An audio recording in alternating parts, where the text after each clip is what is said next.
ভয়াবহ ভূমিকম্পের তাণ্ডবে লণ্ডভণ্ড হয়ে গেছে সাজানো গুছানো পরিবার। হারিয়েছেন পরিবারের অন্তত 100 জন সদস্যকে। তুরস্কের আন্তাকিয়ার বাসিন্দা অজলিম বিঙ্গুলের স্বজন হারানোর বুকফাটা আর্তনাদ। নিমিষেই যেন সব কিছু শেষ হয়ে গেছে। They're digging by hand.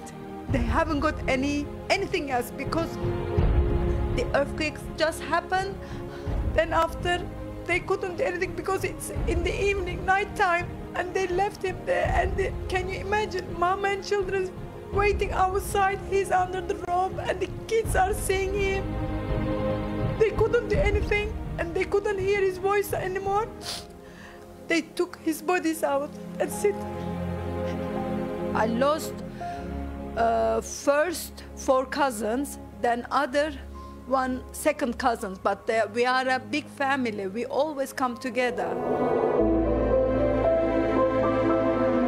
প্রকৃতির এমন ভয়ঙ্কর রূপ দেখতে হবে জানা ছিল না কারো। শেষ রাতের গভীর ঘুমে মাত্র কয়েক সেকেন্ডের ভূমিকম্পে ধ্বংস হয়ে যাবে এমনটা কেউ ভাবতেও পারেনি। কিছু বুঝে ওঠার আগেই নিমিষেই বিলীন হয়ে যায় সুউচ্চ দালান কোঠা। 7.8 মাত্রার ভূমিকম্পে মৃত্যুপুরীতে পরিণত হয়েছে তুরস্ক ও সিরিয়ার সীমান্ত এলাকা। দীর্ঘ হচ্ছে লাশের মিছিল। প্রাণহানির সংখ্যা প্রায় 40,000 ছুঁই।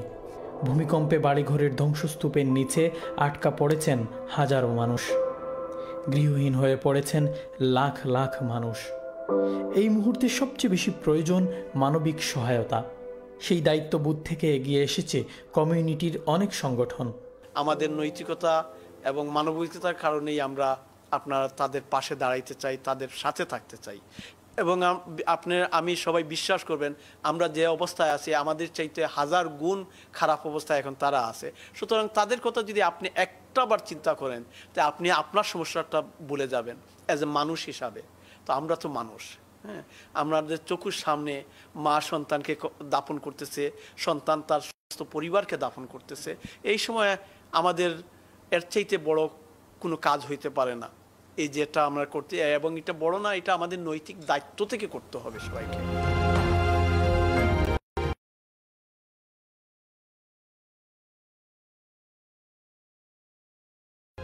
কাপড় ছাড়া কিছুই নেই ঠাই।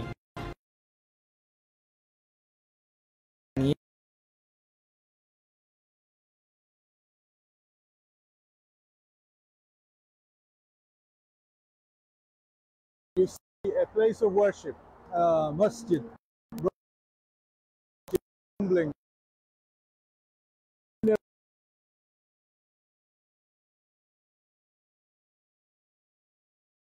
And I could say there is not a little bit of space for anyone to even do 2 rak'ah.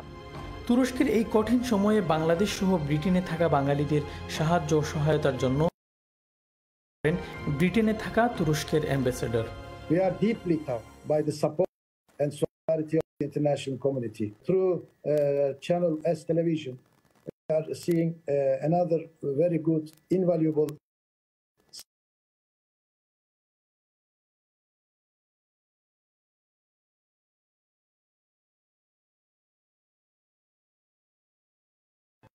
much. বিশেষজ্ঞরা মনে করেন বাংলাদেশ সহ অনেক দেশই ভূমিকম্পের ঝুঁকিতে আছে। বৈশ্বিক কারণ সহ বিশেষ করে অবকাঠামোগত দুর্বলতাকেই দায়ী করছেন তারা। It's a global issue. The planet is now collapsing. In Bangladesh, of course, this is a particular problem with the rising of the sea levels, with the disruption of the patterns of the river flow, with the disruption in the monsoon. But more specifically, I think it affects Muslim countries because they happen to be in that climatic belt where climate change is likely to have a particular impact, whether they be riparian societies or whether they be desert cultures, North Africa, the Middle East, which is an area which is already particularly suffering from climate change. So we note the recent fatwas that have come from Indonesia, from Al-Azhar in Cairo, from around the world, limiting the use of soft plastics, restricting the use of pesticides, restricting the burning of crops and other pollutants in the air. And it's nice to see the Ummah finally finding its voice in the global, spiritually led fight against the climate change catastrophe which is threatening us all. শুধু কমিউনিটির সংবাদ প্রচার করেই দায়িত্ব সারতে চায় না channel S. বিশ্বের যে কোনো প্রান্তে মানবিক কাজে আগের মতো সব সময় পাশে থাকবে প্রতিষ্ঠানটি। ইতোমধ্যে বেঙ্গলি কমিউনিটি থেকে মিলিয়ন পাউন্ড সিরিয়া ও তুরস্কের জন্য সংগ্রহ করা হয়েছে বলে জানালেন প্রতিষ্ঠানটির হেড অফ প্রোগ্রামস। যে কোনো ধরনের সংকট, মানবিক সংকট হোক না কেন, এটি আমাদের দায়বদ্ধতা যে আমরা যথাযথ রেসপন্স করি। আমাদের চ্যারিটি সংগঠন, চ্যারিটি পার্টনার যেগুলি আছে তাদেরকে সাথে নিয়ে এবং আমাদের অডিয়েন্সদেরকে সাথে নিয়ে, এটি আমাদের একটি দায়বদ্ধতা এবং সেই দায়বদ্ধতা পূরণে চ্যানেল এস পৃথিবীর যে কোনো জায়গায় যে কোনো সংকটই হোক না কেন, মানবিক সংকট হোক না কেন, আমরা সবসময় অতীতেও দাঁড়িয়েছি, এখন তো আপনারা দেখতে পাচ্ছেন, ইনশাআল্লাহ ভবিষ্যতেও আমরা একইভাবে রেসপন্স করার চেষ্টা করব। 1999 সালে 7.8 মাত্রার ভূমিকম্পের পর গত 6 ফেব্রুয়ারির এই ভূমিকম্প ছিল সবচেয়ে ভয়াবহ। বিধ্বংসী ভূমিকম্পে তুরস্কের অর্থনীতির ক্ষতির পরিমাণ 84 বিলিয়ন মার্কিন ডলার হতে পারে, যা দেশটির জিডিপির প্রায় 10%।